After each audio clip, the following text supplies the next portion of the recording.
Coming back to this concept that God has to be three in one and one in three. Well, I said to that guy, a non-Christian, I said, well, how did you solve it? You had to exist, you had to be wise, and you had to be alive. Make sense? He said, yes. So now, from this logical approach, I can explain how we believe in the Holy Trinity. Because I got to start from our level. I can't start from the heaven level because nobody's seen the heaven. So I'm just trying to catch the wind, in other words, if I start from heaven.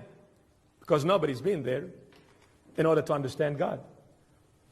And I'm talking to someone who lives in a logical realm, physical realm, limited realm. So I need to speak a language that they can relate to. Or we can relate to at least, because we are both human. So I said, you exist? Yes. Like some atheists, he asked this question, he says, well, who says that I exist? Maybe that's just an imaginary thing. Because atheists, because they chase void, vacuum, they just come up with these empty ideas in their heads.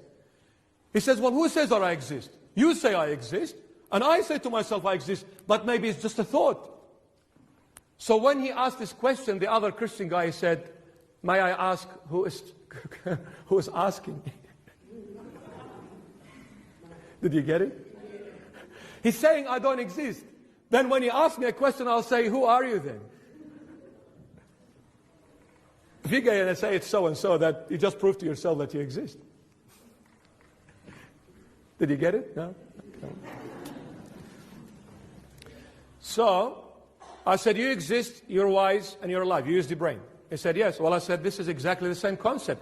We believe that God came down. He said, let us go down and create a man in our image and our likeness. He spoke in a plural language. Us. Us is three. Plural in Arabic starts with three.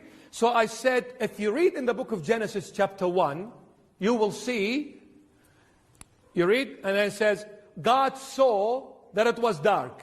And then God said, let there be light. And then the Spirit of God was hovering over the waters. It's an action of a bird, of an eagle. Hover, that's hovering. So God saw, let there be light. God saw that it was dark. And then God said, let there be light. And then the Spirit of God was hovering over the waters. Already, Elohim is right there and then in the very first chapter of the very first book and the very start of the Bible. He's three. God saw, God said, Spirit hovering over the waters, creating, giving life. Huh. So who saw, who said, and who brought life? God the Father saw, God the Son created, God the Holy Spirit gave life to the creation. So I said,